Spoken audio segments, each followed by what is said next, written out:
Hello everyone and welcome back to the channel. So I've been a little bit slow getting back on these videos this month. I actually just had to have a bit of a break with my hearing. It's just slowly kind of all year been deteriorating, and then it just got to the point where it was waking me up all night again with tinnitus, and my ears were getting so sensitive. So I just had to have a bit of a break really from making and listening to music. And I've still been working away in the background. I've got a course, like a beginner to pro course I'm working on, the kind of script for that, and then I've been doing Patreon stuff. But yeah, I'm feeling a bit better now, so I'm raring to go again. But I thought today, rather than doing like a massive project and kind of throwing myself in at the deep end, I might just sort of ramp up and do kind of a quickfire one today on break swapping.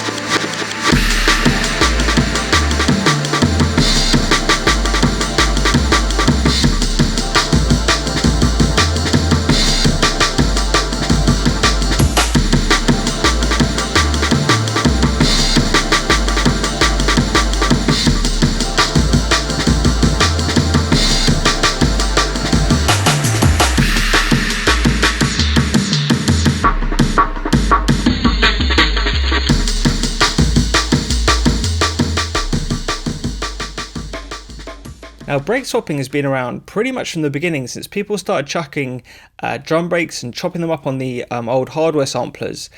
One of the first techniques you see artists using is just using one break in sort of the intro and then another one in the drop. And typically the amen was used a lot of this. You would swap to like a really hard kind of smashed amen with the bass, and just have like amen, bass and a few effects, and then use other breaks in the intro. So you can use break swapping to kind of lead you into new sections or passages in your track.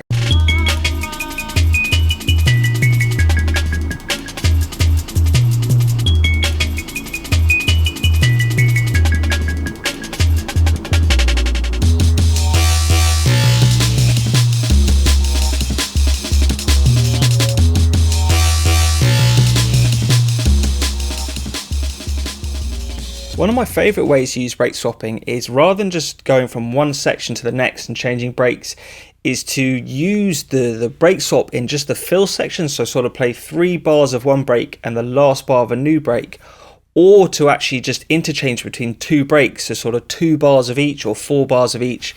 And this track by Sever and Paradox actually uses sort of both those techniques. I thought it was a really good example to show. There will come a time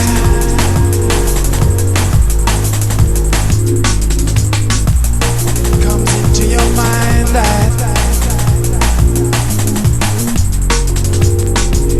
you gotta move on, and it cuts so deep. Probably the most complex of all these break swapping techniques to master is to interchange between 2 or more breaks, sometimes multiple breaks, all at the same time.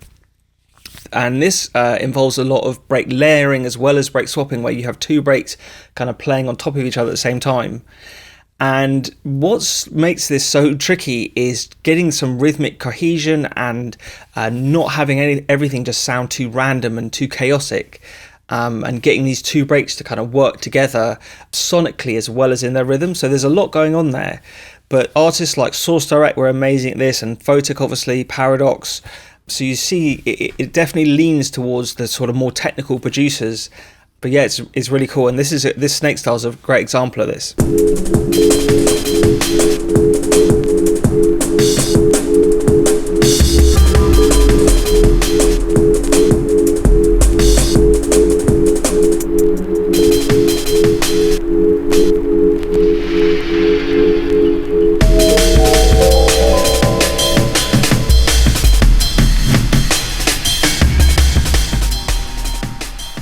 As well as swapping to different breaks, a variation of this technique is actually just to swap to the same break but with different processing, and that's really the premise of this video today. is I took an Amen break and processed it in pretty much every way I could think of, delaying it and filtering it and phasing it and running it through the Akai, and basically made this huge instrument of all these different chops of the Amen break. One thing that's really important here is they're all running at the same speed. So when you program this, I put them all at 168 BPM. So you can just interchange between any of these different chops. I think there's like 90, maybe 100 different break kind of patterns here. And I'm just going to take you through in this video some of the processing I did and some of the ideas that are kind of my favorite tricks to use with kind of morphing your breaks and affecting them in different ways.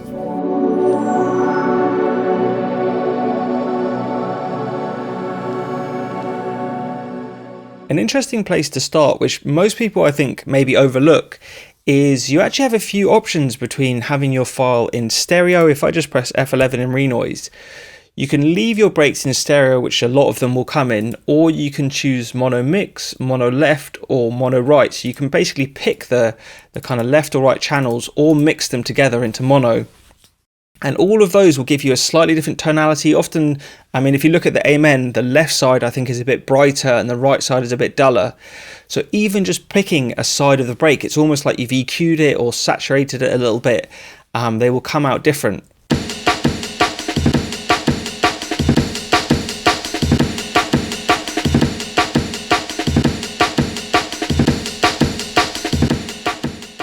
Another really simple one is just to take something like Transient Master, so a Transient Shaper, and then pull in sustain. And you can take, especially a break that's got lots of room sound or is really splashy, you can make it really snappy, and it gets a little bit sort of too many artifacts if you go too extreme. But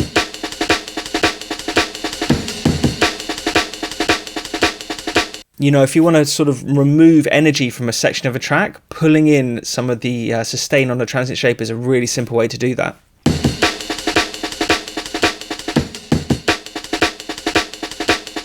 There are so many cool ways to saturate and clip your breaks, like driving it into old analog mixers or clipping the record level in the Akai, but actually just really simply in something like Decimal, this preamp drive here gives you a really good sound on breaks, and all you've got to remember to do is just balance the level really. So pull down the output as you drive the kind of input, and not to go too extreme. The temptation is always to just slam the living hell out of it, but I don't think, if you listen to a lot of those old tunes, that there is a lot of distortion and clipping and things like that, but they're not always going to the absolute extreme. There's usually a sweet spot, and I find in Decimal it's somewhere in between these kind of two notches here.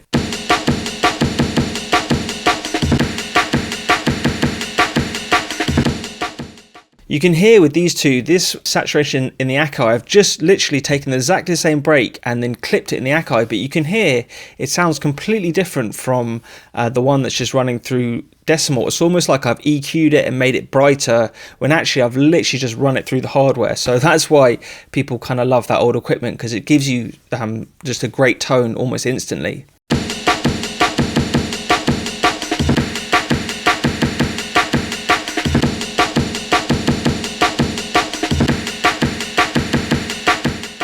Filters are amazing, and the sky is really the limit for how creative you can get with them. And even all the way back to sort of 94 or whenever this EMU came out, it has these peak shelf morphing filters. So you have two filters modulating at the same time on the sound, which can give you some really wild effects.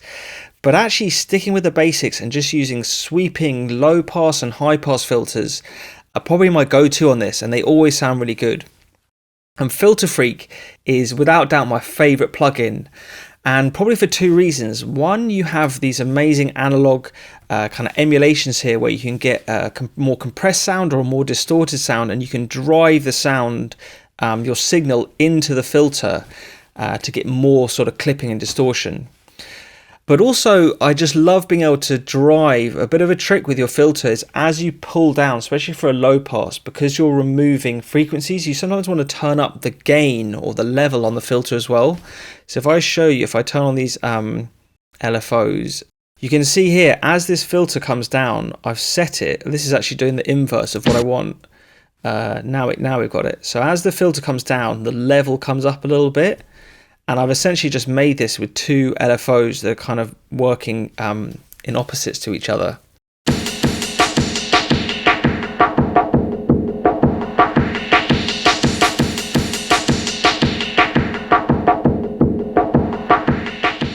Slamming your brakes into a compressor is another really good way to add aggression and energy to the sound. And it's probably a really good place. I know compression is a very confusing topic for a lot of people. And because we're just trying to get sort of experimental sounds here, we're just trying to basically process the brake in different ways. It doesn't have to be perfect in any way. It's probably quite a good testing ground for you to sort of give it a go. And I've got quite a quick attack and release settings here. And then I'm basically driving this signal quite hard with the input into this compressor.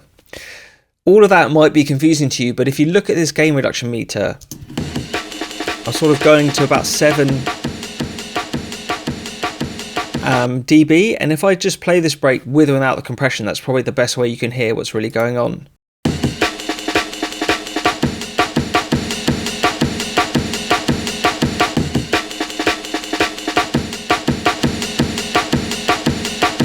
I know there's a little bit of level jumping up there as well, but it just squashes the sound and brings up more of the noise and the room sound, and just adds a lot of energy to the brake is what you're going for there.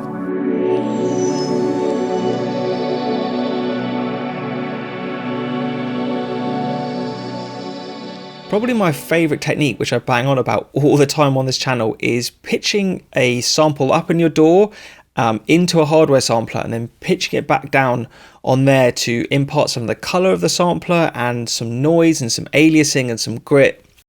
And I do this with the Akai especially because it just sounds amazing.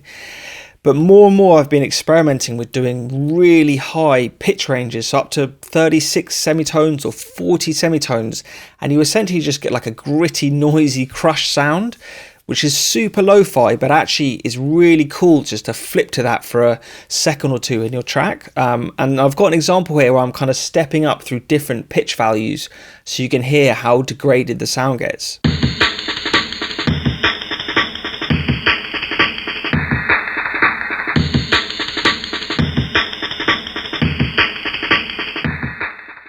A trick I've been experimenting more and more these days is this manual phasing kind of method where you essentially take a brake and duplicate it. So we have two identical versions of the same brake, and then in this modulations tab I'm just detuning this second version of the brake, and I've mapped this to a macro, so I've set it to 1 semitone detune range, and then I can sort of slowly kind of pull this one out of tune as I want to with this macro.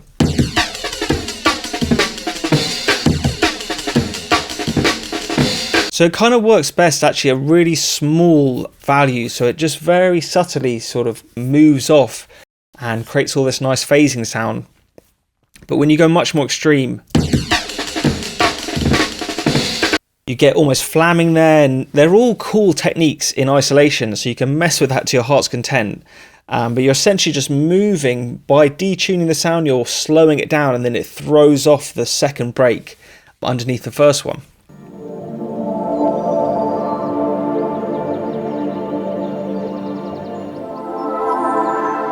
Decimort 2 is actually such an amazing plugin and really good value. I think it's about £20 on Plugin Boutique, but alongside the kind of saturation you have the main function, which is this resampler, which is essentially doing sample rate reduction. But what's really cool here is you have these filters, which are basically anti-aliasing filters, but you have control of them. And so you can choose how much of that sort of bit reduction sound and low sample rate you want all that kind of crunchy aliasing noise to let through. And you can get amazing effects, like I'm going super low here on this resampler, but modulating this filter at the same time gives me a bit more control.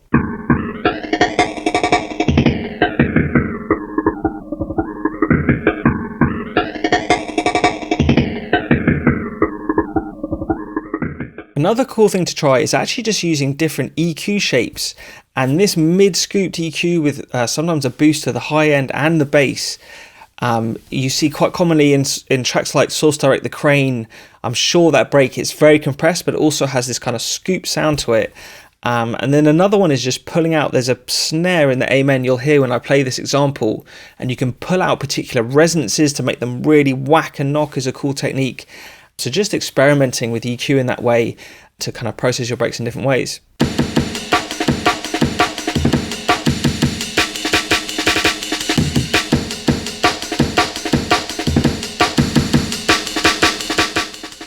A bit of a dark art of break processing is to layer, most often with the kicks and the snares of your original break, with hits from other breaks or from drum machines to fatten them up or to change the tonality of the break. And it's a very experimental one where there's certain factors like the tuning and the way the hits ring out, so the decay of them is important, but most of all is about experimentation. And I've just got a little example here showing you this with the Amen.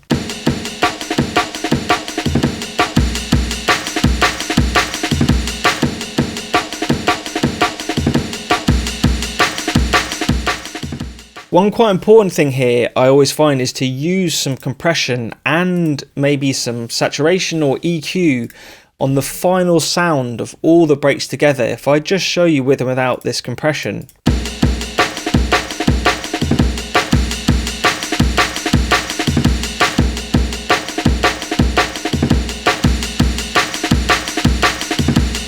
It just makes them sound like they're all coming from the same break or the same place, which is the goal there.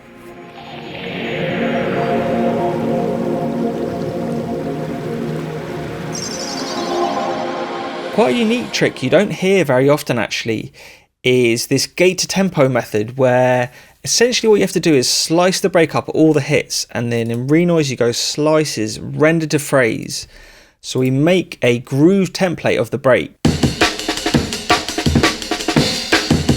Now the reason we want to do this and slice all the hits is it allows us to detune the break and retain the groove, because we want this break to still run at our BPM of 168.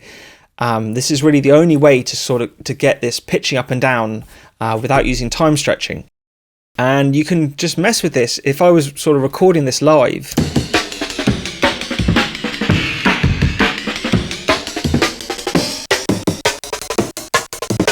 so what you can hear is as you pitch up, the hits get shorter, and as you pitch down, they get longer. So it's quite cool to also map decay. If I come in here, I've mapped on volume ADSR. I've sort of removed everything and just have the decay mapped to a macro, and then you can pull in this decay. So you can pitch down and get short snappy hits as well.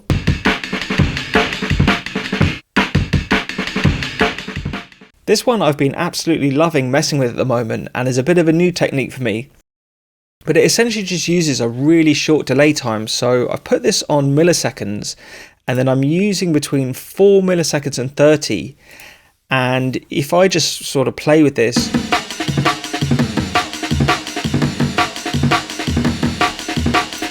you get amazing, quite robotic sounding, I don't know if this is called, it's got a name, carpal strong or something like that, where you get comb filtering or something by having these two sounds playing on top of each other with a really short delay between them.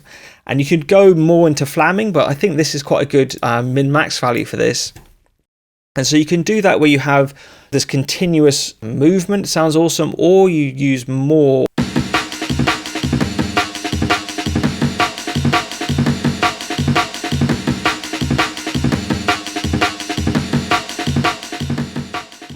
like different values for different sections of your break. Also sounds amazing with that technique.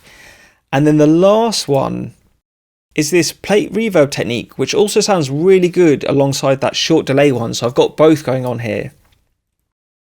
But essentially, rather than just using kind of a reverb on a sound, I'm monoing the plate reverb. I'm also using a really short delay time, reverb time, sorry. And then most importantly, I'm EQing it to kind of bring out this particular resonance, which is where the snare hits in the Amen. And if I just show you this on and off.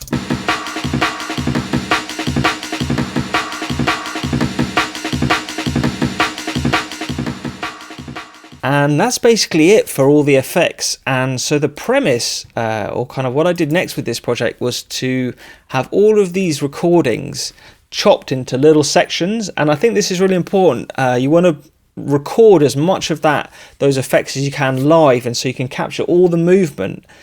And then if I go to maybe some of these like phasey ones, you can hear,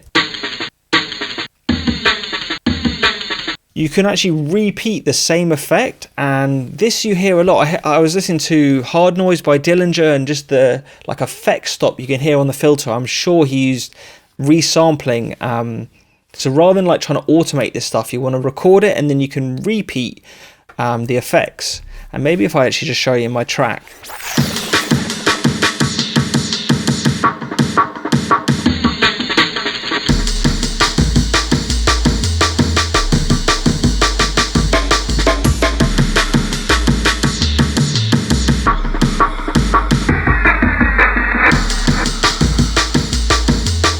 You can hear how cool it sounds being able to repeat those effects over and over again. And yeah, maybe the last thing is that I showed you all of these effects in isolation, but you can of course combine them, all of them if you want to, or mix and match them in different ways to kind of really let your creativity run wild. And that might be a good place for me to end this video. So thank you very much for sticking with me. I've got lots of plans to kind of get this course out there and just to hit the ground running for this last sort of quarter of the year. And yeah, big ups everyone, and I will catch you soon. Peace.